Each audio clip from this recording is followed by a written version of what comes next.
Hello guys, welcome back to Lakshya Siddhi. This is Puneet Gautam. आ गए हम 2.2 के साथ। 2.2 का फर्स्ट क्वेश्चन। अच्छा, अभी तक क्या क्या था? Solve the following linear equation and check the result, है ना। यहां पे थोड़ा सा क्वेश्चन आधा हो गया है। कितना हो गया है? आधा।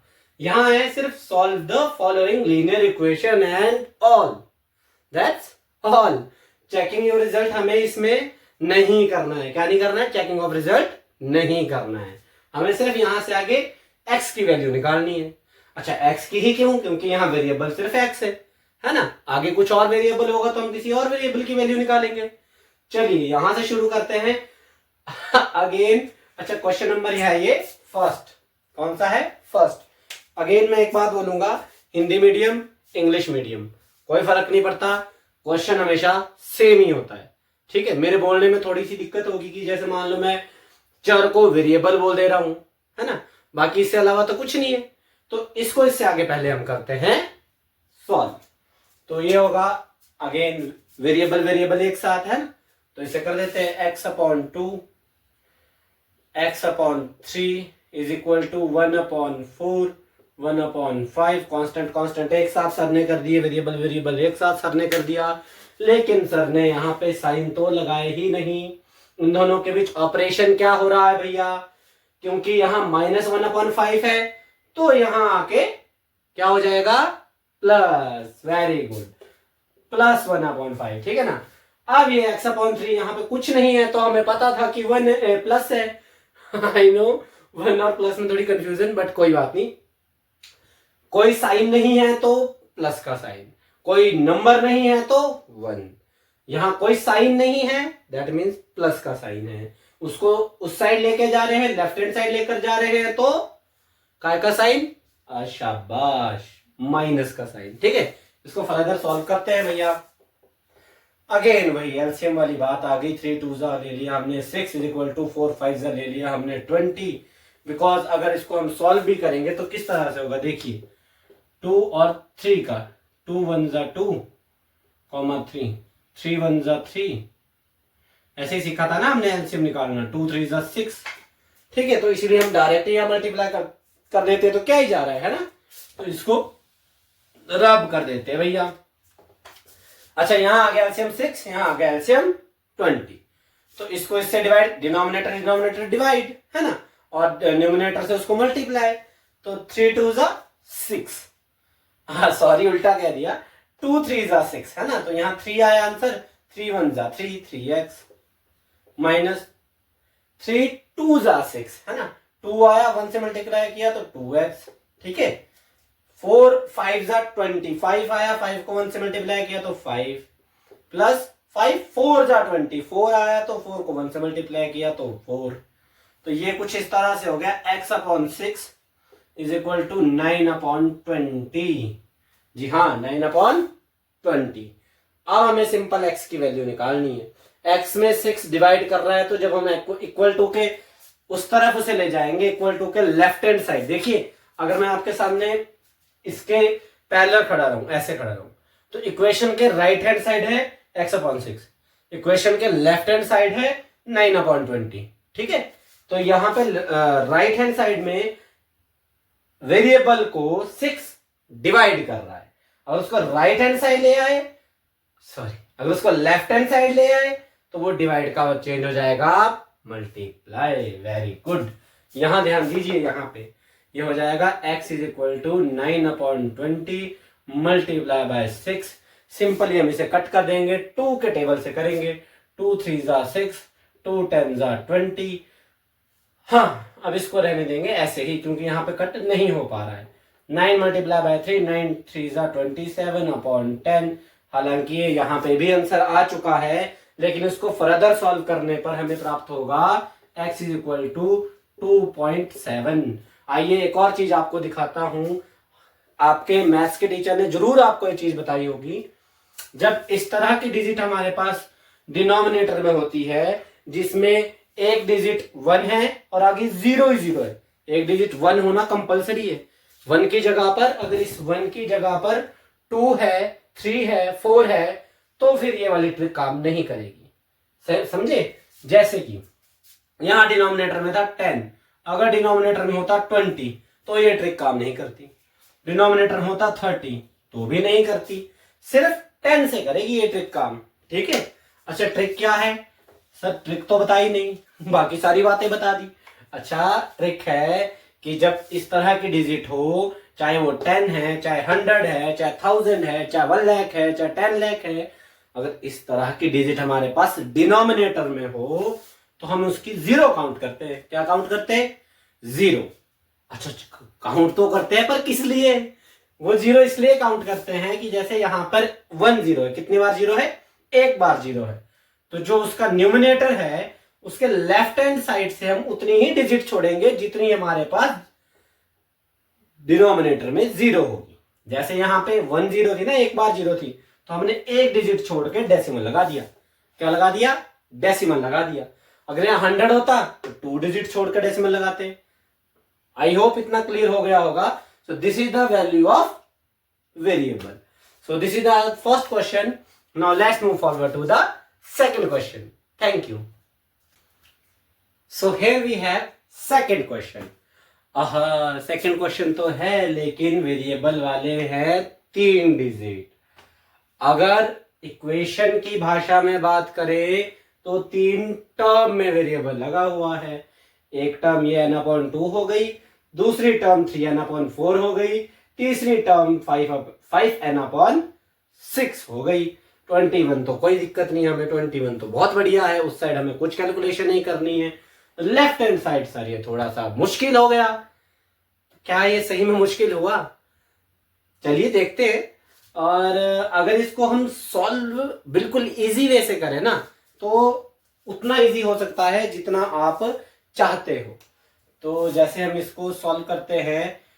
अच्छा सॉल्व करने से पहले मैं आपको एक बात बता देता हूँ, ठीक है? इसमें एक बात जो मैं आपको बताने वाला हूं वो बात ऐसी रहेगी कि भैया n/2 - 3n/2 इसका बना लेंगे हम पेयर। क्या बना लेंगे? पेयर। आपको इस तरह से करने की जरूरत नहीं है नोटबुक में, मैं सिर्फ आपको समझाने के लिए ये कर रहा हूं, ठीक है? आपको स्टेप जो होगा वो मैं यहां ही लिखूंगा, ओके? जो इसके बाद स्टेप होगा मैं सिर्फ समझाने के लिए ये सब कर रहा हूं। तो n/2 - 3n/4 इसका बना लेंगे हम पेयर। पहले करेंगे हम इसको सॉल्व, ठीक है? जो आंसर आएगा उसको करेंगे हम फिर इससे सॉल्व, क्योंकि ये भी वेरिएबल में आएगा, ये भी वेरिएबल में होगा, ठीक है?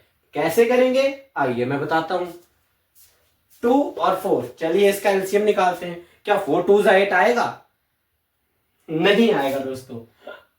क्यों नहीं आएगा? देखिए 2 1 2 और 2 2 4। अब यहां 2 1 2, 2 1 2, ये बन गए 2 × 2 = 4। क्या बन गए? 4, ठीक है? इन दोनों का एलसीएम ले लिया हमने 4। अगेन इसको सॉल्व कैसे करते थे हम फ्रैक्शन को? डिनोमिनेटर से डिनोमिनेटर डिवाइड। डिनोमिनेटर आया है हमारे पास 4, क्या आया है? 4। यहां क्या है? 2, क्या है? 2 2 2 4, क्या है? आया 2। ये हमारे पास आंसर आया है ना। इस 2 को अब ऊपर वाली डिजिट से मल्टीप्लाई करेंगे, जब कुछ नहीं है तो 1 digit. As we all know that 2 × 1 2n, है ना? कुछ तो मुश्किल नहीं हुआ ना, कुछ भी नहीं। अच्छा अब यहां पे क्या आएगा? चलिए इसको भी डिवाइड करके, इसको तो क्या ही डिवाइड करना यार, है ना? 4 / 4 कितना होगा? 5। नहीं 1 ही होगा। 4 / 4 आया 1। 3 × 1 = 3 ओनली, कुछ भी चेंज नहीं होगा। अच्छा आगे वाली डिजिट हम ऐसे ही लिख देंगे n/6 = 21, ठीक है? देखो सॉल्व करने के ढेरों तरीके आपके पास हो सकते हैं। हो सकता है किसी बड़े ने आपको बहुत अच्छे से बताया हो सकता है आपके टीचर ने आपको बहुत अच्छे से बताया हो, ठीक है? ये मेरा तरीका है, या फिर मैं इस तरह से एकदम बेसिक से होकर ही इसको सॉल्व करता हूं ताकि इसमें वेरिएबल की वैल्यू गलत ना आए, ठीक है दोस्तों? इससे अगर हम इसको सॉल्व करें 3 - 2 हो जाएगा 1, लेकिन कौन सा 1? कौन से साइन का 1? साइन क्योंकि बड़ी डिजिट के साथ नेगेटिव है तो -1, ठीक है? यह आ जाएगा -1n/4 + 5n/6 = 21। अब आइए इस दो को सॉल्व करते हैं। अब तो सर सिंपल हो गया सर, इतना ही सिंपल हो गया कि हम तो चुटकी बजाकर इसको कर देंगे। तो बजाओ जरा चुटकी, देखते हैं किसकी बजती है। 4 और 6 का ले लेते हैं फैक्टर, 4 और 6 के बना लेते हैं फैक्टर, ताकि एलसीएम आ सके। 2 2 जा 4, 2 3 जा 6, 2 1 3 है ना, 3 1 1, ये हो गया 2 मल्टीप्लाई 2 मल्टीप्लाई 3, 2 मल्टीप्लाई 2 मल्टीप्लाई 3। ठीक है दोस्तों, तो ये आ जाएगा 2 2 जा 4, 4 इंटू 3 हो गए 12। कितना हो गया 12, इसका आ गया एलसीएम हमारे पास 12। 12 भी आया ना, हाँ 12 आ गया। अच्छा अब करते हैं डिनोमिनेटर को डिनोमिनेटर से डिवाइड एंड न्यूमिनेटर से मल्टीप्लाई।